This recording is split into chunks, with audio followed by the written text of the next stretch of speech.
Hi everyone, welcome to pen paper TNPSC. இந்த வீடியோவில் என்ன பார்க்க போகிறோம் அப்படின்னா +2 ஹிஸ்ட்ரி லெசன் 2. ஸோ யூனிட் 2 பார்க்கலாம். ஸோ இது வந்து என்னோடய ஹேண்ட் ரிட்டன் நோட்ஸ் தான். ஸோ என்ன ஹெட்டிங் அப்படின்னா rise of extremism. So first மிதவாதிகள் பார்த்தோம், மாடரேட்ஸ்.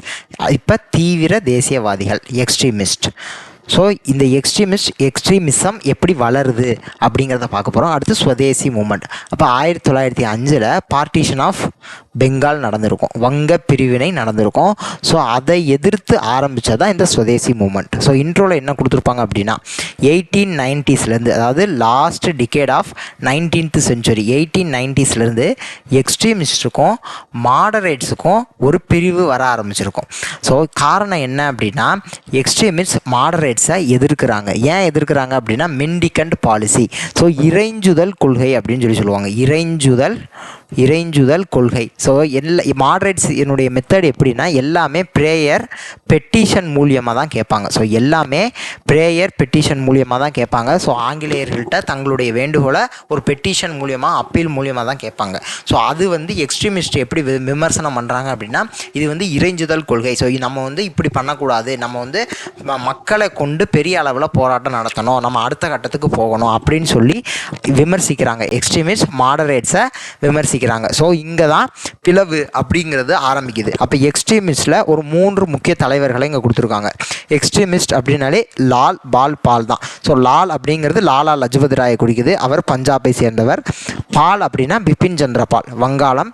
பாலகங்காதர் திலக் வந்து இதுதான் பால். ஸோ இது வந்து இந்த பால், இது வந்து இந்த பிஏஎல் பால்.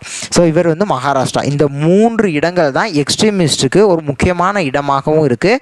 இந்த 3 பேர் தான் மிக முக்கிய தலைவர்கள் அப்படின்னு சொல்கிறாங்க. அடுத்து பார்ட்டிஷன் ஆஃப் பெங்கால். ஸோ வங்க பிரிவினை நடக்குதுன்னு சொல்கிறோமா. அப்போ லார்டு கர்சன் வந்து இந்த வங்க பிரிவினையை செயல்படுத்துகிறாரு. அதுக்கு என்ன உதாரணம், இது வந்து எதற்கான ஒரு உதாரணம் அப்படின்னா டிவைட் அண்ட் ரூல் பாலிசி, பிரித்தாளும் கொள்கை அப்படின்னு சொல்கிறாங்க. ஸோ இது வந்து ஒரு பிரித்தாளும் கொள்கைக்கு ஒரு சிறந்த உதாரணம் அப்படின்னு சொல்கிறாங்க. ஸோ டிவைட் அண்ட் இந்த பார்ட்டிஷன் ஆஃப் பெங்கால் அப்படிங்கிறது ஒரு பிரித்தாளும், ஏதாவது மக்களை பிரித்து நம்ம வந்து தேசியவாதத்தை வந்து பெரிய அளவில் வந்து எழுச்சி அடையாமல் பார்த்துக்குவோம் அப்படின்னு கொண்டு வந்தது தான் இந்த பார்ட்டிஷன் ஆஃப் பெங்கால். ஸோ இப்போ ஸ்வதேசி மூமெண்ட், பார்ட்டிஷன் ஆஃப் பெங்காலுக்கு எதிராக தானே ஸ்வதேசி மூமெண்ட் ஆரம்பிக்கிறாங்க. இந்தியாவில் பார்ட்டிஷன் ஆஃப் பெங்காலுக்கு எதிராக தேசியவாதிகள் ஸ்வதேசி மூமெண்ட் ஆரம்பிக்கிறாங்க. ஸோ இது வந்து ப்ரீ காந்தியன் எரா, அதாவது காந்தியினுடைய காலகட்டத்திற்கு முன்பு நடந்த மிக முக்கிய போராட்டங்களில் இதுவும் ஒன்றுன்னு சொல்கிறாங்க. இந்த போராட்டத்தில் தான் முதல் முறையாக பெண்கள், ஒர்க்கர்ஸ், விவசாயிகள், மார்ஜினலைஸ் குரூப்னா டிப்ரெஸ்டு குரூப்ஸ், ஸோ கொஞ்சம் ஒடுக்கப்பட்ட மக்கள் எல்லாருமே முதல் முறையாக இந்த போராட்டத்தில் கலந்துக்கிறாங்க. ஸோ அப்போ வந்து ஒரு மிகப்பெரிய மக்கள் போராட்டமாக இருந்தது அப்படிங்கிறது வந்து காந்தி வருவதற்கு முன்னாடி காலகட்டத்தில் ஒரு சுதேசி மூமெண்ட் தான் மிகப்பெரிய மக்கள் போராட்டமாக இருந்தது அப்படிங்கிறது இதில் வந்து புரிஞ்சுக்கலாம். அதே மாதிரி இந்த காலகட்டத்தில் தான் வெர்னாக்குலர் ப்ரெஸ், அதாவது வட்டார மொழியில் பத்திரிகை, நாளிதழ்கள் எல்லாருமே எழுச்சி அடையுது, வளர ஆரம்பித்தது இந்த காலம் தான். அதுக்கு உதாரணம் ஒரு 3 கொடுத்துருப்பாங்க. ஒன்று ஸ்வதேசமித்திரன், இன்னொன்று கேசரி, இன்னொன்று யுகந்தர். ஸோ ஸ்வதேசமித்திரன் வந்து தமிழில் வெளியிடப்பட்டது, ஸோ தமிழ்நாடு. கேசரி மராத்தி, மகாராஷ்டிரா. யுகந்தர் பெங்காலி, பெங்கால். ஸோ இது 3 ஞாபகம் வச்சுக்கணும், எந்த ஸ்டேட்டு எந்த லாங்குவேஜுங்கிறத ஞாபகம் வச்சுக்கணும். ஸோ அடுத்து அப்போ சுதேசி மூமெண்ட், இப்போ பார்ட்டிஷன் ஆஃப் பெங்கால் நடக்குது 1905. அதை எதிர்த்து என்ன நடக்குது, சுதேசி மூமெண்ட் நடக்க ஆரம்பிக்குது. ஸோ அதை எதிர்த்து சுதேசி மூமெண்ட் நடக்க ஆரம்பிக்குது. பார்ட்டிஷன் ஆஃப் பெங்காலை எதிர்த்து சுதேசி மூமெண்ட் நடக்க ஆரம்பிக்குது.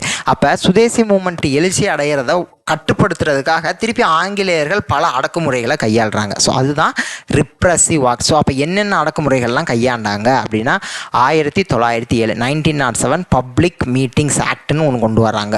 அடுத்து எக்ஸ்ப்ளாய்சிவ் சப்ஸ்டன்ஸ் ஆக்ட், இது வந்து 1908. ஸோ வருஷமும் ஆக்டும் முக்கியம். அடுத்து news paper act 1908, press act 1910. So இந்த நியூஸ் பேப்பர் ஆக்ட், ப்ரெஸ் ஆக்ட்லாம் என்ன அப்படிங்கிறத பின்னாடி நம்ம பார்ப்போம். ஸோ அதில் வந்து நம்ம தெளிவாக பார்த்துக்கலாம்.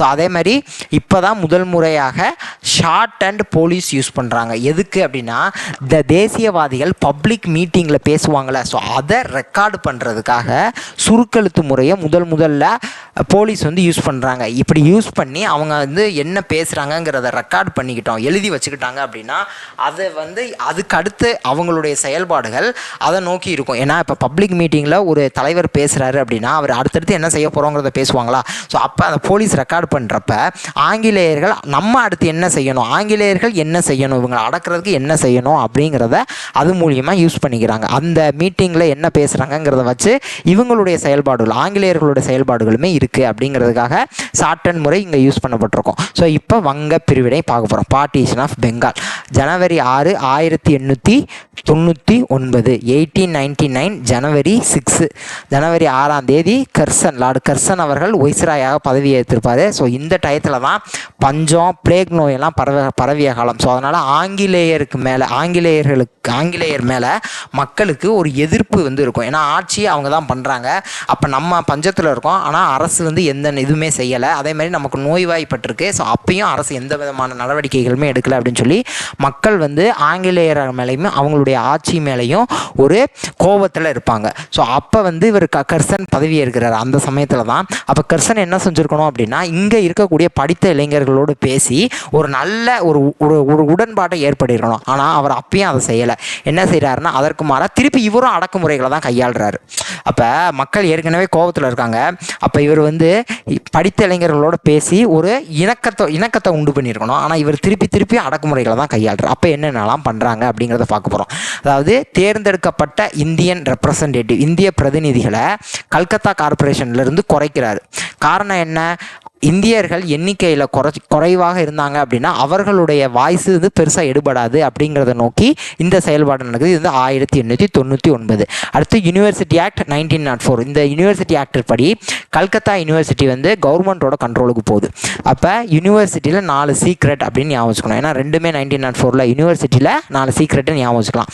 இந்த சீக்ரெட், அஃபிஷியல் சீக்ரெட் ஆக்ட் எதுக்கு அப்படின்னா, nationally tone of Indian news பேப்பரை குறைக்கிறதுக்கு. அதாவது இந்தியன் நியூஸ் பேப்பர்ஸ் இருக்குது, இந்தியன் நியூஸ் பேப்பர்ஸ் இருக்குது. ஸோ அதில் வந்து தேசியவாதத்தை பற்றி நிறைய கருத்துக்கள் வந்து சொல்கிறாங்க. ஸோ அதை வந்து அதனுடைய இதை வந்து குறைக்கிறதுக்கு, அந்த டோனை குறைக்கிறதுக்கு இந்த அஃபீஷியல் சீக்ரெட் ஆக்டை அறிமுகப்படுத்துகிறாங்க. அதற்கு பின்னாடி பார்ட்டிஷன் ஆஃப் பெங்கால் வந்து செயல்படுத்தப்படுகிறது 1905. இப்போ பார்ட்டிஷன் ஆஃப் பெங்கால் படி என்ன, பெங்கால் 2ஆக பிரிக்கப்படுது. ஒன்று வங்காளம், இன்னொன்று ஈஸ்ட் பெங்கால். ஈஸ்ட் பெங்காலுடைய கேபிட்டல் டாக்கா, இன்றைக்கி பங்களாதேஷினுடைய கேபிட்டலாக இருக்கக்கூடிய டாக்கா.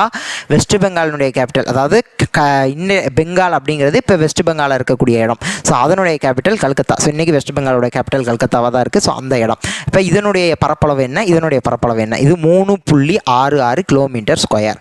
இது 2.25 கிலோமீட்டர் ஸ்கொயர். இங்கே 54 மில்லியன் மக்கள் தொகை மொத்தமாக இருக்காங்க. இங்கே 31 மில்லியன் மக்கள் தொகை மொத்தம் இருக்காங்க. ஸோ அதனுடைய இந்த 54 மில்லியனில் 9 மில்லியன் முஸ்லீம்ஸ் இருக்காங்க. இங்கே 31 மில்லியனில் 18 மில்லியன் முஸ்லீம்ஸ் இருக்காங்க. ஸோ இந்த டேட்டாவெல்லாம் ஞாபகம் வச்சுக்கணும்.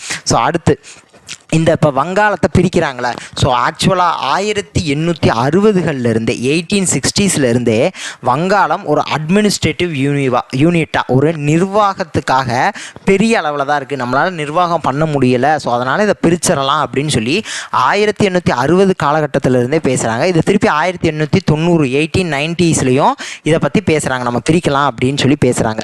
பட் இப்போ கர்சன் வந்து பிரித்ததுக்கான காரணம் என்ன அப்படின்னா, அதுக்கான காரணம் தான் பின்னாடி நம்ம ஒவ்வொன்றா பார்க்க போகிறோம். ஸோ அசாமுக்கு டூர் போயிருப்பார். ஸோ அங்கே இருக்கக்கூடிய European planters, so European planters, அங்கே இருக்கக்கூடிய யூரோப்பியன் பிளான்டர்ஸ் கர்சன்ட்ட ஒரு வேண்டுகோள் வச்சுருப்பாங்க.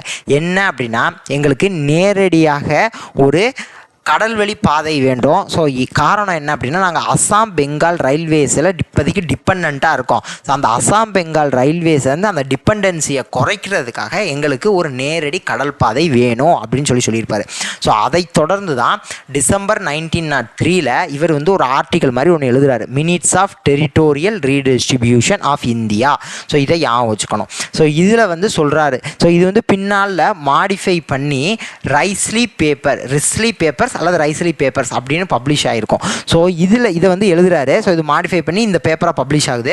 இதில் 2 காரணத்தை சொல்லியிருப்பார். ஒன்று, ரிலீஃப் ஆஃப் பெங்கால் வந்து அட்மினிஸ்ட்ரேட்டிவாக பெருசாக இருக்குது, அதனால் அதுக்கு வந்து சுமையை குறைக்கணும் அப்படின்னு சொல்லி ஒரு காரணம் சொல்லியிருப்பார். அதேமாதிரி அசாமை நம்ம இம்ப்ரூவ் பண்ணணும் அப்படின்னு சொல்லி 2 காரணம் சொல்லியிருப்பார். பட் உண்மையான காரணம்ங்கிறது வேறு, நம்ம முன்னாடி பார்த்தோம். பட் இவர் 2 காரணம் இங்கே சொல்லியிருப்பார், உண்மையான காரணத்தை மறைச்சிட்டாங்க அப்படிங்கிறது தான் இங்கே உண்மை.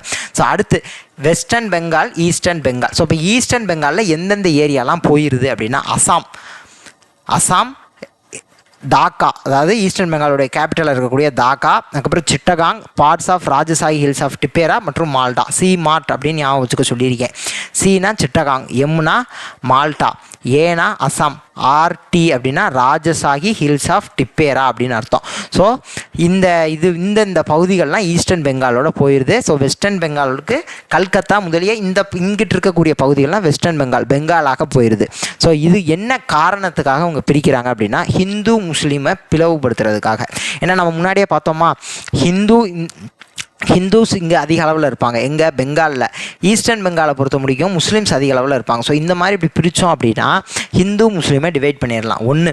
ரெண்டாவது, இப்படி டிவைட் பண்ணுறது மூலியமாக இங்கே இருக்கக்கூடிய தேசியவாத எழுச்சியை வந்து நம்ம ஒடுக்கி கட்டுப்படுத்திடலாம் அப்படின்னு சொல்லி அதுவும் ஒரு நோக்கமாக தான் இருந்திருக்கும். Suppress the nationalist activities. அடுத்து மூணாவது காரணம், லிங்குவிஸ்டிக் மைனாரிட்டியாக மாற்றிடணும். ஸோ வங்காள மொழி பேசக்கூடிய மக்களையே அவங்க வந்து சிறுபான்மையராக நம்ம மாற்றிட்டோம் அப்படின்னா அதுவும் ஒரு பிளவு தான். ஸோ அப்படி ஒரு பிளவை நம்ம ஏற்படுத்திட்டோம் அப்படின்னா இங்கே இருக்கக்கூடிய தேசியவாத இயக்கங்கள், ஸோ தேசியவாதம் அதெல்லாம் குறைய ஆரம்பிச்சிடும் அப்படின்னு சொல்லி இந்த நோக்கத்துக்காக தான் லார்டு கர்சன் அவர்கள் பிரிச்சிருப்பார். பட் என்ன நடந்திருக்கும்? ஸோ இதுக்கு முன்னாடியே என்ன அப்படின்னா அங்கே சிவில் சர்வன்ஸ் இருப்பாங்களா, ஸோ ஐசிஎஸ் ஆஃபீஸர், இப்போ இருக்கக்கூடிய ஐஏஎஸ், அப்போ வந்து ஐசிஎஸ். ஸோ அந்த ஐசிஎஸ் ஆஃபீஸர்ஸ்லாம் என்ன சொல்லியிருப்பாங்க அப்படின்னா நம்ம வந்து லிங்குவிஸ்டிக் பேசிஸ், மொழி வாரியாக பிரிக்கலாம் அப்படின்னு சொல்லியிருப்பாங்க கர்சன்ட்டு. ஆனால் அதை கர்சன் ரிஜெக்ட் பண்ணியிருப்பார்.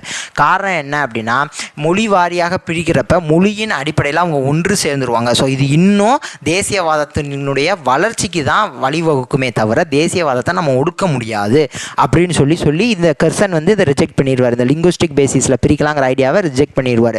ஸோ பகீரதி ஆறுன்னு ஒன்று இருக்குது. ஸோ அந்த ஆறு இங்கே ஓடும். ஸோ அதனுடைய வெஸ்ட் பக்கத்தில் ஹிந்துஸ் நிறையா பேர் இருப்பாங்க, ஈஸ்ட் பக்கத்தில் முஸ்லீம்ஸ் நிறையா பேர் இருப்பாங்க, நடுவில் சென்ட்ரல் ஏரியாவில் ரெண்டு கம்யூனிட்டியுமே இருக்கும், ஹிந்து முஸ்லீம் ரெண்டு பேருமே இருப்பாங்க. ஸோ இதை பேஸ் பண்ணி தான் இந்த ஆறை மையப்படுத்தி தான் இவர் இரண்டாக பிரிச்சிருப்பார் அப்படிங்கிறத சொல்ல வராங்க. காரணம் என்னென்னா ஹிந்து முஸ்லீம்ஸை பிளவுபடுத்தணும். ஸோ அதனால் இந்த ஆறை மையப்படுத்தி தான் பிரிச்சிருக்காரு. அதுக்கப்புறம் அதே மாதிரி இன்னொரு காரணம் என்ன அப்படின்னா இவர் ரெண்டாக பிரித்ததுக்கப்புறம் இவர் முஸ்லீம்ஸ்கிட்ட நல்ல பேர் வாங்கணும்னு நினச்சிருப்பார். அதனால தான் தாக்காக்கு பிப்ரவரி 1904 போய் பேசியிருப்பார். என்ன பேசியிருப்பார் அப்படின்னா முஸ்லீம்ஸ் பழைய முஸ்லீம் ஆட்சியிலிருந்து நீங்கள் அனுபவிக்காத ஒரு யுனைட்டியை இப்போ பிரிக்கப்பட்ட ஈஸ்டர்ன் பெங்காலில் நீங்கள் அனுபவிப்பீங்க அப்படின்னு சொல்கிறாரு. ஸோ இது வந்து இன்டெரக்டாக என்ன சொல்ல வர்றாரு அப்படின்னா இது வந்து உங்களுடைய நலனுக்காக தான் நாங்கள் பிரிச்சுருக்கோம் அப்படிங்கிற மாதிரி சொல்ல வர்றாரு. இதன் மூலியமாக முஸ்லீம்ஸ்கிட்ட நல்ல பேர் வாங்க ட்ரை பண்ணார். பட் என்ன ஆச்சு அப்படின்னா எல்லாத்தையும் தாண்டி வங்காள மொழி பேசக்கூடிய மக்கள் அப்படிங்கிற ஒரு உணர்வால் எல்லா மக்களும் ஒன்றிணைஞ்சு இந்த வங்க பிரிவினையை எதிர்த்து போராட ஆரம்பிச்சிட்டாங்க.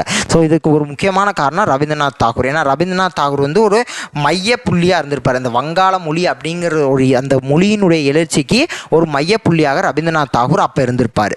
ஸோ இப்போ ஆன்டி பார்ட்டிஷன் மூமெண்ட். ஸோ என்னென்னலாம் ஆன்டி பார்ட்டிஷன் மூமெண்ட், அதாவது சுதேசி மூமெண்ட் தான். இப்போ வங்காளத்தை ரெண்டாக பிரிக்கிறாங்க. ஸோ இதை எதிர்த்து என்னென்னலாம் ஆன்டி பார்ட்டிஷன் மூமெண்ட் நடக்குது. டிசம்பர் 1903 பார்ட்டிஷனை அனௌன்ஸ் பண்ணியிருப்பார். நம்ம மேலேயே பார்த்தோமா அந்த minutes of territorial redistribution of India அப்படின்னு சொல்லி ஒன்று எழுதியிருக்காருல. ஸோ அதற்கு பின்னரே அப்பயே அனௌன்ஸ் பண்ணப்பட்டுருச்சு. ஸோ ரெண்டாக பிரிக்க போகிறோன்னு சொல்லி அனௌன்ஸ் பண்ணப்பட்டுருச்சு. ஸோ அப்போ இருந்தே கே மித்ரா, பிரிஸ்விஸ் சந்திர ரே, சுரேந்திரநாத் பானர்ஜி முதலியோர் எப்பயும் போல் வழக்கம் போல் பிரேயர் மூலியமாகவும் பெட்டிஷன் மூலியமாகவும் இது வந்து நீங்கள் பிரிக்கக்கூடாது அப்படின்னு சொல்லி வேண்டுகோள் விரிப்பாங்க. பட் அதையெல்லாம் தாண்டி தான் இவங்க வந்து பிரிச்சிருப்பாங்க. ஸோ அப்படி பிரிக்கிறப்ப அஃபிஷியலாக எப்போ டிக்ளேர் பண்ணுறாங்க அப்படின்னா 19 ஜூலை 1905. இந்த டேட் ரொம்ப ரொம்ப முக்கியம். ஸோ 19 ஜூலை 1905 அஃபிஷியலாக டிக்ளேர் பண்ணுறாங்க. 1903 5 முடிக்கும் இவங்க வேண்டுகோள் விதிக்கிறாங்க, ப்ரேயர் பண்ணுறாங்க, பெட்டிஷன் கொடுக்குறாங்க. பட் எதுக்குமே அவங்க ஆங்கிலேயர்கள் செவி சாய்க்கலை. அஃபிஷியலாக டிக்ளேர் பண்ணுறாங்க. என்றைக்குன்னா 19 ஜூலை 1905 அன்னைக்கு அஃபிஷியலாக டிக்ளேர் பண்ணுறாங்க. வங்க பிரிவினை இரண்டாக பிரிக்க போகிறோம் அப்படின்னு சொல்லி அஃபிஷியலாக டிக்ளேர் பண்ணுறாங்க.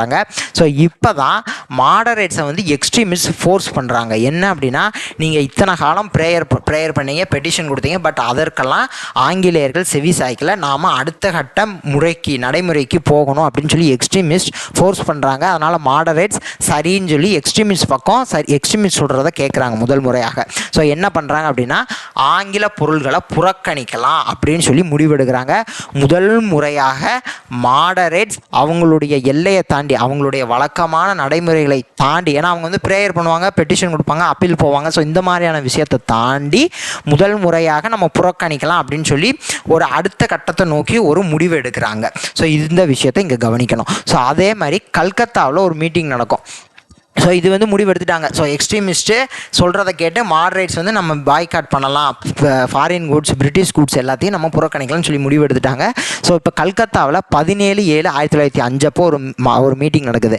அந்த மீட்டிங்கில் நம்ம இந்த போராட்டத்தை மக்கள் போராட்டமாக மாற்றலாம் அப்படின்னு சொல்லி முடிவெடுக்கிறாங்க. அதாவது மக்கள்கிட்ட கொண்டு போகலாம், மக்களை ஒன்றிணைச்சு நம்ம ஒரு போராட்டம் பண்ணலாம் அப்படின்னு சொல்லி முடிவெடுக்கிறது. தேதி என்னைக்கு? 17/7/1905. அங்கே தான் சுரேந்திரநாத் பானர்ஜி சொல்லுவார், நம்ம வந்து பிரிட்டிஷனுடைய பொருட்களையும் பிரிட்டிஷனுடைய அமைப்புகள், ஆர்கனைசேஷன், இன்ஸ்டிடியூஷனையும் நம்ம புறக்கணிக்கிறோம் அப்படின்னு சொல்லி சொல்லுவார். அதற்கு பின்பு 7/8/1905 அன்னைக்கு கல்கத்தா டவுன் ஹாலில் இது வந்து ஒரு ஃபார்முலா ப்ரொக்ளமேஷன் நடந்திருக்கும். அதாவது ஒரு அதிகாரப்பூர்வமாக பிரகடனம் செய்யப்பட்டிருக்கும். என்னைக்கு தேதி? 7/8/1905. பட் இப்பயும் என்ன அப்படின்னா, மாடரேட்ஸ்க்கும் எக்ஸ்ட்ரீமிஸ்ட்க்கும் ஒரு சின்ன வேறுபாடு இருக்குது. ஸோ சுதேசி மூவ்மெண்ட் ஆரம்பிச்சாச்சு, புறக்கணிக்கிறோம், பிரிட்டிஷ் குட்ஸ் எல்லாத்தையும் புறக்கணிக்கிறோம் அப்படின்னு முடிவு பண்ணியாச்சு, அதை செயல்படுத்தவும் ஆரம்பிச்சாச்சு.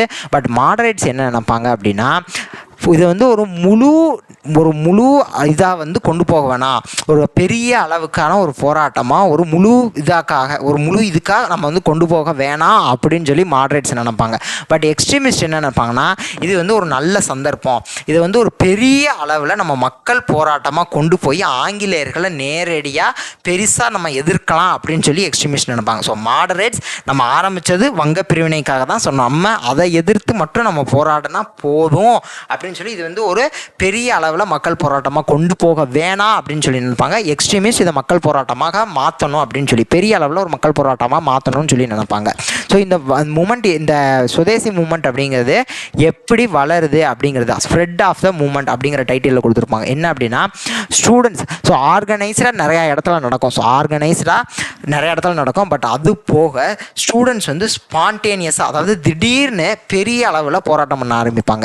ஸோ அப்படி போராட்டம் பண்ணதை பார்த்து பிரிட்டிஷ் அஃபீஷியல்ஸ் என்ன சொல்கிறாங்க அப்படின்னா, நாங்கள் உங்களுக்கு ஸ்காலர்ஷிப்லாம் இனிமேல் கொடுக்க மாட்டோம், ஏன்னா நீங்கள் எங்களை எதிர்த்தே போராட்டம் பண்ணுறீங்க, அதனால் உங்களுக்கு கொடுக்கக்கூடிய ஸ்காலர்ஷிப்பில் நாங்கள் இனிமேல் வித்ட்ரா பண்ணிடுவோம் அப்படின்னு சொல்லுவாங்க.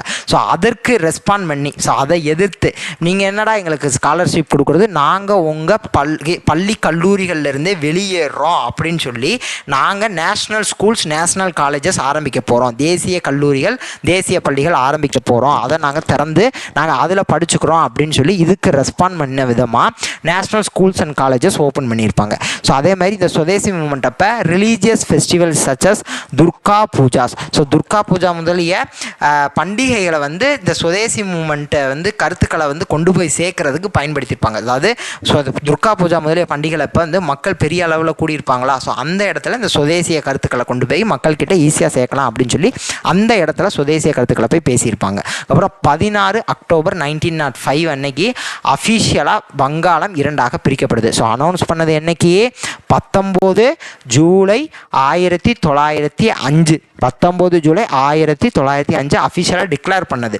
எப்போ 2ஆக பிரிக்கிறாங்க அப்படின்னா 16 அக்டோபர் 1905. ஸோ 2 டேட்டையும் ஞாபகம் வச்சுக்கணும், கரெக்டாக கன்ஃபியூஸ் பண்ணிடக்கூடாது. இன்னைக்கு அஃபீஷியலாக டிக்ளேர் பண்ணுறாங்க அப்படிங்கிறதையும் எப்போ அஃபீஷியலாக பார்ட்டிஷன் பண்ணுறாங்க அப்படிங்கிறதையும் கன்ஃபியூஸ் பண்ணிக்கக்கூடாது. ஸோ இந்த அன்னைக்கு அஃபீஷியலாக பிரிக்கப்பட்டனால டே ஆஃப் மார்னிங், ஸோ இலவு நாளாக, துக்க நாளாக அனுசரிக்கிறாங்க. ஏன்னா வங்காளம் 2ஆக பிரிக்கப்பட்டது அப்படிங்கிறது துக்க நாளாக அனுசரிக்கிறாங்க. ஆயிரக்கணக்கானோர் கங்கை நதியில் குளிச்சுட்டு கல்கத்தாவினுடைய தெருக்களில் வந்தே மாதரம் அப்படின்னு சொல்லிகிட்டே பாட்டு பாடிக்கிட்டே போகிறாங்க. ஸோ ஏன்னா அவங்க வந்து அந்த இதை வந்து தெரிவிக்கிறதுக்காக. ஸோ அடுத்து என்ன பார்க்க போகிறோம் அப்படின்னா, ஸ்வதேசி, பாய்காட் அண்ட் ஸ்வதேசி அப்படிங்கிறத பார்க்க போகிறோம். ஸோ பாய்காட்டும் ஸ்வதேசியும். ஸோ இப்போ ஆங்கில பொருள்களை பாய்காட் பண்ண போகிறோம், அதே சமயத்தில் ஆங்கில பொருள்களை புறக்கணிக்க போகிறோம், அதே சமயத்தில் நம்ம இந்தியாவில் நமக்கு தேவையான பொருள்களை நாம் உற்பத்தி செஞ்சுக்கிறோம். ஸோ அதுதான் ஸ்வதேசி. அப்போ இந்தியாவை செல்ஃப் சஃபிஷியண்ட்டாக மாற்ற போகிறோம், தன்னிறைவு பெற்ற நாடாக மாற்ற போகிறோம். நமக்கு தேவையான பொருளை நாமளே தயாரித்து நாமளே பயன்படுத்திட்டோம் அப்படின்னா தன்னிறைவு பெற்ற நாடாக மாறிடும் அப்படிங்கிற நோக்கத்தில் பாய்காட் ஒரு பக்கம் நடக்குது, அதே நேரத்தில் ஸ்வதேசி நமக்கு தேவையான பொருட்களை நாமளே தயாரிச்சுக்கிறோம் அப்படிங்கிற எண்ணமும் வருது. ஸோ ஸ்வதேசியை பற்றி 3 பேர் ஒவ்வொரு ஸ்டேட்மெண்ட் சொல்லியிருப்பாங்க. ஜி சுப்பிரமணியனார் என்ன சொல்கிறாருன்னா ஆல் பிரான்ச்சஸ், அதாவது இந்த ஸ்டேட்மெண்ட்டில் யார் இதுக்கு ஸ்டேட்மெண்ட்டை கொடுத்துட்டு இது யார் சொன்னான்னு கேட்பாங்க. ஸோ அப்போ ஆல் பிரான்ச்சஸ் அனைத்து தளங்களிலும் அப்படிங்கிற வார்த்தை வந்துச்சு அப்படின்னா அது வந்து ஜி சுப்பிரமணியனார் சொல்கிறார். ஜி சுப்பிரமணியர் தானே ஹிந்து நியூஸ் பேப்பரோட ஃபவுண்டரு. ஸோ அப்போ ஹிந்து நியூஸ் பேப்பர் வந்து எல்லா பிரான்ச்சஸ்லையும் கிடைக்குதுப்பா அப்படின்னு சொல்கிறாரு. அனைத்து தளத்துலையும் ஹிந்து நியூஸ் பேப்பர் கிடைக்குது அப்படின்னு சொல்கிற மாதிரி வச்சுக்கோங்க. ஸோ அடுத்து கோபாலகிருஷ்ண கோகலே என்ன சொல்கிறாருன்னா not only improvement all-round enhancement but all round enhancement அப்படிங்கிற வார்த்தை வந்துச்சுன்னா கோபாலகிருஷ்ண கோகலே சொன்னதுன்னு வச்சுக்கலாம். காந்தி என்ன சொல்கிறாரு? ஸோ காந்தி வந்து பின்னாட்களில் சுதேசியை பற்றி ஒரு டெஃபினேஷன் கொடுத்துருப்பாரு. ஸோ அதுதான். ஸோ என்ன அப்படின்னா சுதேசி மூமெண்ட் அப்படிங்கிறது ஒரு அதாவது ஆன்டி காலனியல் பொலிட்டிக்கல் அகிடேஷன், அதாவது இந்த காலனியத்துவத்துக்கு எதிராக ஒரு போராட்டமாக இருந்ததே தவிர இது வந்து நம்ம வந்து ஃப்ரீடம் இன் லைஃபுக்கான போராட்டமாக இல்லை. ஸோ வாழ்க்கையில் சுதந்திரம் அப்படிங்கிறத நோக்கிய போராட்டமாக இல்லை அப்படின்னு சொல்கிறது காந்தி சொல்கிறாரு. ஸோ யார் என்னென்ன ஸ்டேட்மெண்ட்? ஜி சுப்பிரமணியனார் all branches, Gopalakrishna Gokhale not only improvement but all round enhancement. Gandhi என்ன சொல்கிறாரு? இது வந்து anti colonial political agitation. Swadeshi மூமெண்ட்டுங்கிறது anti colonial political agitation, not freedom in life அப்படிங்கிற வார்த்தை வந்துச்சுன்னா காந்தி. ஸோ இப்போ கன்ஸ்ட்ரக்டிவ் சுதேசி, அதாவது சுதேசிலேயே ஒவ்வொரு இது டைட்டிலாக கொடுத்துருப்பாங்க சுதேசி மூமெண்ட்லேயே. இப்போ கன்ஸ்ட்ரக்டிவ் சுதேசி அப்படின்னா என்ன? கன்ஸ்ட்ரக்டிவ் சுதேசி அப்படின்னா சுய உதவி, செல்ஃப் ஹெல்ப். கன்ஸ்ட்ரக்டிவ் சுதேசி அப்படின்னாலே என்னன்னா செல்ஃப் ஹெல்ப் அப்படிங்கிற வார்த்தை வந்துடணும். சுய உதவி, அதாவது நாங்கள் வந்து ஆல்டர்னேட்டிவாக, அதாவது ஆங்கில அமைப்புகளுக்கு ஆல்டர்னேட்டிவாக நாங்கள் இன்ஸ்டிடியூஷன்ஸை நாங்கள் பில்டு பண்ண போகிறோம். ஸோ ஆக்சுவலாக BUILD எல்லாம் விட்டுட்டேன். ஸோ ஆல்டர்னேட்டிவாக நாங்கள் இன்ஸ்டிடியூஷன்ஸை பில்டு பண்ண போகிறோம். எங்களை நாங்கள் செல்ஃப் கவர்னன்ஸ் பண்ணிக்கிறதுக்காக, எங்களை நாங்களே ஆட்சி பண்ணிக்கிறதுக்காக நாங்கள் ஆல்டர்னேட்டிவாக இன்ஸ்டிடியூஷன்ஸ் பில்டு பண்ண போகிறோம்.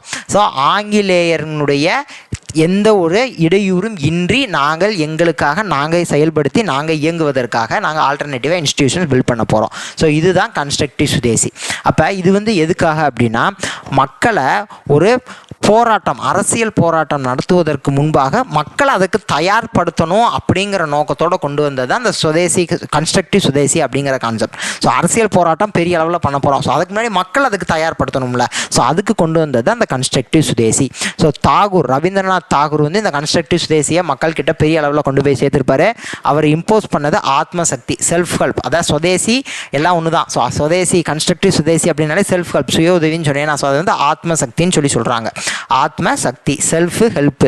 ஸோ இது வந்து ரவீந்திரநாத் தாகூர் பாப்புலரைஸ் பண்ணியிருப்பார். அதேமாதிரி ரவீந்திரநாத் தாகூர் இன்னொரு விஷயம் சொல்லியிருப்பார், எக்கனாமிக் செல்ஃப் டெவலப்மெண்ட்டும் இருக்கணும், பொருளாதார ரீதியாகவும் நாம் வளர்ச்சி அடையணும் அப்படின்னு சொல்லியிருப்பார். எக்கனாமிக் செல்ஃப் டெவலப்மெண்ட், ரவீந்திரநாத் சொன்ன வார்த்தையில் எக்கனாமிக் செல்ஃப் டெவலப்மெண்ட்டுங்கிற வார்த்தை முக்கியமானது.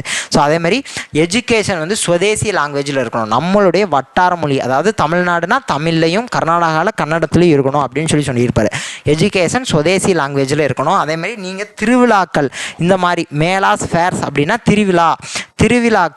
திருவிழாக்களை வந்து நீங்கள் யூஸ் பண்ணி இந்த ஆத்ம சக்தியை ஸ்ப்ரெட் பண்ணுங்கள். அதாவது இந்த சுதேசி ஐடியாஸை இந்த மாதிரி திருவிழாக்கள், நம்ம முன்னாடியே பார்த்தோம்ல இந்த துர்கா பூஜா முதலிய திருவிழாக்கள்லாம் யூஸ் பண்ணி இதை வந்து ஸ்ப்ரெட் பண்ணாங்க அப்படின்னு சொல்லி. ஸோ அதை ரவீந்திரநாத் தாகூரும் சொல்லியிருப்பார். நீங்கள் வந்து இந்த மாதிரி திருவிழாக்களை யூஸ் பண்ணி ஆத்ம சக்தியை வந்து ஸ்ப்ரெட் பண்ணுங்க அப்படின்னு சொல்லியிருப்பார். அடுத்து டான் சொசைட்டி அப்படின்னு ஒன்று வருது. ஸோ டான் சொசைட்டி நிறுவியவர் சதீஷ் சந்திர முகர்ஜி. எதுக்கு நிறுவுறாரு அப்படின்னா வெர்னாகுலர் எஜுகேஷன், வட்டார மொழியில் கல்வி கற்றுக்கணும் அப்படிங்கிற நோக்கத்தோட நிறுவனது தான். ஸோ இப்போ முன்னாடி நம்ம ஸ்டேட்மெண்ட்டில் பார்த்தோமா, ரவீந்திரநாத் தாகூர் வந்து வட்டார மொழியில் கல்வி கற்றுக்கணும் அப்படின்னு சொல்லியிருக்காருன்னு சொல்லி. ஸோ அதற்கு முன்னாடியே இந்த டான் சொசைட்டி அப்படிங்கிறது சதீஷ் சந்திர முகர்ஜியால் நிறுவப்பட்டது. காரணம், வட்டார மொழியில் மக்களுக்கு கல்வி கொடுக்கணும் அப்படின்னு சொல்லி நிறுவப்பட்டது தான். 1902 சதீஷ் சந்திர முகர்ஜியால் நிறுவப்பட்டது அந்த டான் சொசைட்டி, விடிவெள்ளி கழகம் அப்படின்னு சொல்லுவாங்க. 1902 வச்சுக்கணும்.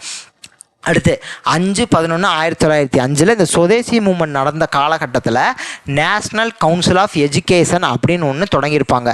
அதற்கு காரணமாக இருந்தது இந்த டான் சொசைட்டி. விடிவெள்ளி கழகத்தினுடைய முன்னெடுப்பின் காரணமாகத்தான் இந்த நேஷனல் கவுன்சில் ஆஃப் எஜுகேஷன் ஒன்று தொடங்கியிருப்பாங்க. ஆகஸ்ட் 1906 நேஷனல் காலேஜும் ஸ்கூலும் திறந்திருப்பாங்க, வாஸ் ஃபவுண்டட். ஸோ நம்ம முன்னாடியே பார்த்தோமா, மாணவர்கள் போராட்டம் பண்ணுறப்ப ஆங்கிலேயர்கள் உங்களுக்கு ஸ்காலர்ஷிப் தர முடியாதுன்னு சொன்னப்போ நேஷ்னல் ஸ்கூல் காலேஜஸ் வந்து திறந்தாங்க அப்படின்னு சொல்லி. ஸோ அதில் ஆகஸ்ட் 1906 பெங்கால் நேஷ்னல் காலேஜும் ஸ்கூலும் ஃபவுண்ட் பண்ணாங்க அப்படிங்கிறத இந்த இடத்துல ஞாபகம் வச்சுக்கணும். ஸோ அடுத்து சதீஷ் சந்திரா முகர்ஜியினுடைய ஒரு முக்கியமான statement, come out of institutions of slavery, அடிமைத்தனமான நிறுவனங்கள் இருந்து அமைப்புகளில் இருந்து வெளியேறுங்கள். ஏன்னா இப்போ இந்திய மாணவர்கள் வந்து பிரிட்டிஷ் நடத்தக்கூடிய பள்ளி கல்லூரிகளில் படிக்கிறாங்க. ஸோ அதனால் சதீஷ் சந்திர முகர்ஜி என்ன சொல்கிறாரு, அது வந்து அடிமைத்தனமான ஒரு அமைப்பு, ஸோ அதிலிருந்து நீங்கள் வெளியேறுங்க அப்படின்னு சொல்லி ஒரு ஸ்டேட்மெண்ட் சொல்லியிருப்பார். ஸோ இந்த ஸ்டேட்மெண்ட் யார் சொன்னது அப்படின்னு கேட்டால் சதீஷ் சந்திர முகர்ஜிங்கிறது கரெக்டாக சொல்லிடணும். பட் இவர் சொன்னதுனால நிறைய பேர் வெளியேறினாங்களா அப்படின்னா கிடையாது.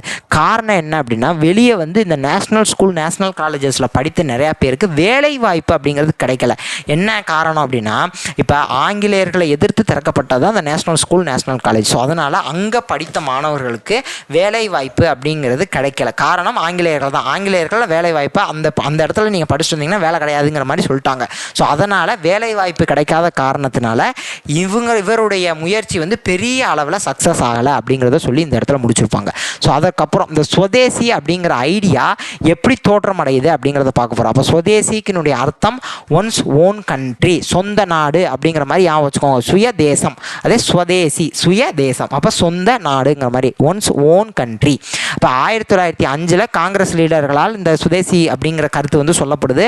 1920 காந்தி சொல்கிறாரு. ஸோ அதற்கு முன்பே யார் சொன்னா அப்படின்னா 1872 எம்ஜி ரானடே, மகாதேவ் கோவிந்த் ரானடே அவர்கள் பூனேல பல லெக்சர்ஸ் மூலியமாக, அதாவது அவர்களுடைய உரையாடல், அதாவது அவருடைய வழிகாட்டுதலில் இந்த சுதேசி அப்படிங்கிறது அவர் பேசக்கூடிய எல்லா நிகழ்வுகள்லையுமே இந்த சுதேசி அப்படிங்கிறத சொல்கிறாரு. ஸோ அப்போ அவர் சொன்ன ஸ்டேட்மெண்ட், அவர் சொன்ன சுதேசி அப்படின்னா என்ன அப்படின்னா, நம்ம நாட்டில் ப்ரொடியூஸ் ஆகிற கூட்ஸுக்கு நம்ம ப்ரிஃபரன்ஸ் கொடுக்கணும். அதாவது நம்ம நாட்டில் உற்பத்தி செய்யக்கூடிய பொருள்களுக்கு நாம் முன்னுரிமை கொடுக்கணும். ஈவன் அது லெஸ் சாட்டிஸ்ஃபேக்ஷனாக இருந்தால் கூட, நமக்கு வந்து அந்தளவுக்கு சாட்டிஸ்ஃபேக்ஷன் இல்லை, ஒரு பொருள் இந்தியாவில் உற்பத்தி பண்ணுறாங்க, அதை நம்ம வாங்கி பயன்படுத்துகிறோம், ஆனால் அந்தளவுக்கு நமக்கு சாட்டிஸ்ஃபேக்ஷன் இல்லைனாலும் அந்த பொருளை தான் நம்ம வாங்கி பயன்படுத்தணும், அந்த பொருளுக்கு தான் முன்னுரிமை கொடுக்கணும் அப்படிங்கிறது தான் எம்ஜி ரானடேயோட ஸ்டேட்மெண்ட். அப்போ காந்தியினுடைய ஸ்டேட்மெண்ட் ஒன்று இருக்கும். 1920 இந்த சுதேசி மூமெண்ட்டு, சுதேசியை பற்றி பேசுகிறப்ப காந்தி ஒரு ஸ்டேட்மெண்ட், இந்த சுதேசியை பற்றி பேசுகிறப்ப காந்தி ஒரு ஸ்டேட்மெண்ட் சொல்லியிருப்பார். என்ன அப்படின்னா, இது வந்து நம்ம பிறந்த நாட்டிற்கு நாம் செய்யக்கூடிய கடமை அப்படின்னு சொல்லியிருப்பார். ஸோ சுதேசி அப்படிங்கிறத கடமைன்னு சொன்னவர் காந்தி. இதை ஞாபகம் வச்சுக்கணும். இது வந்து நம்ம நாட்டில் விளையக்கூடிய பொருள்களை வாங்குறது மட்டும் சுதேசி கிடையாது, நமக்கு பக்கத்திலேயே இருக்கக்கூடிய, நம்மளை சுற்றி இருக்கக்கூடிய உற்பத்தி செய்யக்கூடிய பொருள்களை வாங்கணும். இப்போ நான் தமிழ்நாட்டில் இந்த இடத்துல இருக்கேன் அப்படின்னா, இங்கே பக்கத்திலேயே இருக்கக்கூடிய உற்பத்தி செய்யக்கூடிய பொருள்களை நான் வாங்கணும். ஸோ அவங்கள நான் ஊக்குவிக்கணும். அதுக்கு பதிலாக என் நாட்டில் நான் வாங்கினா போதும்னு சொல்லி நான் இந்த இடத்துல உற்பத்தி செய்யக்கூடிய பொருள்களை வாங்கக்கூடாது. உங்களுக்கு பக்கத்திலேயே இமீடியட்டாக பக்கத்தில் இருக்கக்கூடிய உங்களுடைய நெய்பர்ஸ் கிட்டே நீங்கள் பொருளை வாங்கி பயன்படுத்துங்க அப்படின்னு சொல்லியிருப்பாங்க. ஸோ இப்போ சமிதிகள் அப்படின்னு ஒன்று உருவாக ஆரம்பிச்சிருக்கோம். சமிதி அப்படின்னா என்னென்னா corps of volunteers. So corps of volunteers சமிதிக்கான இது என்ன பொருள் என்னென்னா கார்ப்ஸ் ஆஃப் வாலண்டியர்ஸ். ஸோ மக்களை பெரிய அளவில் ஒன்று திரட்டுறதுக்காக, மாஸ் மொபிலைசேஷனுக்காக உருவாக்கப்பட்டது அந்த சமிட்டி. ஸோ அவங்க என்னென்னலாம் வேலை செய்கிறாங்க அப்படின்னா, ஃபிசிக்கலாகவும் மாரல் ட்ரைனிங்கும் கொடுக்குறாங்க. ஸோ அதாவது உடல் ரீதியாகவும் மனல் ரீதியாகவும் ட்ரைனிங் கொடுக்குறாங்க. அதே நேரத்தில் பஞ்ச காலகட்டத்திலையும் எபிடமிக், அதாவது நோய் தொற்று காலகட்டத்திலையும் மக்களுக்கு பெரிய அளவில் சப்போர்ட் பண்ணுறாங்க. அதேமாதிரி இண்டிஜீனியஸ் கோர்ட்டு ஸ்கூலெல்லாம் ஆரம்பிக்கிறாங்க. ஸோ இப்போ வந்து ஆங்கிலேயர்கள் நடத்தக்கூடிய பள்ளி கல்லூரிகள், ஆங்கிலேயர்கள் நடத்தக்கூடிய நீதிமன்றங்கள்லாம் புறக்கணிக்க போகிறோம் அப்படின்னு சொல்லிட்டோம். அப்போ எங்கே போய் நம்மளுடைய டிஸ்பியூட் பிரச்சனைகள்லாம் சால்வ் பண்ணுறது அப்படின்னா, நம்ம இண்டிஜீனியஸாக நம்ம நாட்டில் நம்மளே ஒரு கோர்ட் ஆரம்பிப்போம் அப்படின்னு சொல்லி அந்த மாதிரி கோர்ட்டு ஸ்கூலெல்லாம் ஆரம்பிக்கிறாங்க. பட் இவங்களுமே பெரிய அளவில் மக்கள்கிட்ட கொண்டு போய் சேர முடியலை. ஏன் ஃபெயில் ஆனாங்க அப்படின்னா, முஸ்லீம் விவசாயிகள்கிட்ட இவங்க போய் சேர முடியல. அதே மாதிரி ஒடுக்கப்பட்ட மக்கள்கிட்டையும் இவங்களால போய் இவங்களுடைய கருத்துக்களை கொண்டு போய் சேர்க்க முடியல. காரணம் என்ன அப்படின்னா, இந்த சமிதிகளில் இருந்த பெரும்பாலானோர் அப்பர் கேஸ்ட் ஹிந்துஸாக இருந்தாங்க. ஒன்று. ரெண்டாவது, இவங்க சமூக ரீதியாக புறக்கணிக்கிறாங்க. யாரை புறக்கணிக்கிறாங்க அப்படின்னா, யாரோ ஒருத்தவங்க ஆங்கில பொருள்களை வாங்குறாங்க அப்படின்னா அவங்கள சமூக ரீதியாக புறக்கணிக்கிறாங்க. எதன் மூலியமாக அப்படின்னா, சாதிய அமைப்புகள் மூலியமாகவும், நேஷனலிஸ்ட் ஆர்கனைசேஷன் மூலியமாகவும், தேசிய அமைப்புகள் மூலமாகவும், சாதி அமைப்புகள் மூலமாகவும் சமூக புறக்கணிப்பு பண்ணுறாங்க. ஒருத்தவங்க இப்போ ஃபாரின் குட்ஸ் வாங்குறாங்க அப்படின்னா அவங்க சமூகத்து ரீதியாகவே அவங்கள வந்து புறக்கணிக்கிறாங்க. ஸோ இதனால இவங்க ஃபெயில் ஆகிறாங்க அப்படின்னு சொல்லி சொல்கிறாங்க. அதுக்கு ஒரு 2 ரீசன். ஏன் ஃபெயில் ஆனாங்கன்னா முஸ்லீம் விவசாயிகள்கிட்டையும் ஒடுக்கப்பட்ட மக்கள்கிட்டையும் இவங்களால கொண்டு போய் சேர முடியல. அதற்கான காரணம் என்னென்னா இங்கே இருந்த நிறைய பேர் அப்பர் கேஸ்ட் ஹிந்துஸ். 2வது காரணம் சமூக புறக்கணிப்பு பண்ணுறாங்க. யாரை பண்ணுறாங்கன்னா ஃபாரின் குட்ஸ் வாங்குறவங்கள சமூக ரீதியாக புறக்கணிப்பு பண்ணுறாங்க. ஸோ இது 2 தான் இங்கே காரணம் அப்படிங்கிற மாதிரி சொல்கிறாங்க. அடுத்து பேசிவ் ரெசிஸ்டன்ஸ் அப்படின்னு பார்க்குறோம். பேசிவ் ரெசிஸ்டன்ஸ்னால் என்ன? So first boycott of British goods மட்டும் இருந்துச்சா? 1906 இந்த அஜெண்டாவில், ஸோ இவங்களுடைய சுதேசி மூமெண்ட்டினுடைய அஜெண்டா அந்த இதை வந்து மாற்றம் பண்ணுறாங்க. ஸோ என்னென்ன பண்ணுறாங்க அப்படின்னா, இப்போ வந்து ஸ்கூலு, காலேஜு, கோர்ட்டு எல்லாத்தையுமே நாங்கள் புறக்கணிக்கிறோம். எங்களுக்கு ஆங்கிலேயர்கள் ஏதோ ஒரு டைட்டில் எங்களுக்கு கொடுத்துருக்காங்கன்னா அதை நாங்கள் துறக்கிறோம். கவர்மெண்ட் சர்வீஸில் இருக்கிறவங்களாம் வேலையை விட்டுட்டு வெளியே வர்றாங்க. ஸோ இந்த மாதிரியான விஷயங்கள்லாம் பண்ணணும் அப்படின்னு சொல்லி அவங்க அஜெண்டாவில் சேர்க்குறாங்க. அதே மாதிரி நம்ம ஆர்ம்டு ஸ்ட்ரகிளுக்கும் போகலாம், அதாவது ஆயுதம் ஏந்திய புரட்சிக்கும் போகலாம். எப்போ அப்படிங்கிறத இங்கே சொல்கிறாங்க. If British went beyond limit, British தங்களுடைய எல்லையை தாண்டி போனாங்க அப்படின்னா நாங்கள் ஆயுதம் ஏந்தி போராடுறது கூட ரெடி அப்படிங்கிற ஸ்டேட்மெண்ட் இந்த இடத்துல வருது. அதே மாதிரி இந்த எக்ஸ்ட்ரீமிஸ்ட்டுமே ரிலீஜியனை யூஸ் பண்ணி அவங்களுடைய கருத்துக்களை ஸ்ப்ரெட் பண்ணுறாங்க. ஸோ ரிலீஜியனை யூஸ் பண்ணி ஸ்ப்ரெட் பண்ணுறாங்க. ஸோ இதுதான் அவங்க பெரிய அளவில் மக்கள்கிட்ட கொண்டு போய், ஸோ ஆக்சுவலாக இது வந்து ஒரு பெரிய போராட்டமாக மாறுச்சு. பட் இன்னுமே பெரிய அளவில் மக்கள்கிட்ட கொண்டு போய் இவங்க சேராததற்கு காரணம் இதுவும் ஒரு காரணம் அப்படின்னு சொல்லுவாங்க. பின்னாடி நம்ம பார்ப்போம். ஏன் அப்படின்னா ரிலீஜியஸ் சிம்பிள்ஸை யூஸ் பண்ணி, இந்த சமயத்தை யூஸ் பண்ணி அவங்க வந்து பேட்ரியாட்டிசம், தேசப்பற்ற கொண்டு போய் சேர்த்துருப்பாங்க. ஸோ அதனால் நிறைய மக்கள்கிட்ட இவங்களுடைய கருத்துக்களை கொண்டு போய் சேர்க்க முடியாமல் போயிருக்கும். அதே மாதிரி க்ளோரியஸ் பாஸ்ட்டையும் இவங்க யூஸ் பண்ணி சுதேசியை ஸ்ப்ரெட் பண்ணியிருப்பாங்க. க்ளோரியஸ் பாஸ்ட்னா என்ன? நம்ம இந்தியா எப்படி இருந்தது, அந்த காலத்திலே நம்ம எப்படி இருந்தோம் அப்படிங்கிற விஷயத்தெல்லாம் பேசி நம்ம அப்பயே வந்து பெரிய பெரிய மன்னர்கள்லாம் இருந்தாங்க, நாமளே ஆண்டோம், அப்போ அப்பயே நம்ம நவீனமாக தான் இருந்தோம், அப்போ நம்மளுடைய அறிவியல் வளர்ந்து தான் இருந்துச்சு. ஸோ இதெல்லாம் நம்ம பழங்கால பெருமைகள்லாம் யூஸ் பண்ணி சுதேசி மூமெண்ட்டை வளர்த்துருப்பாங்க. ஸோ அடுத்து மிலிட்டட் நேஷனலிசம் அப்படியே நம்ம பார்ப்போம். ஸோ அடுத்து என்ன அப்படின்னா இது வந்து நெக்ஸ்ட் வீடியோவில் பார்க்கலாம். Thank you to all.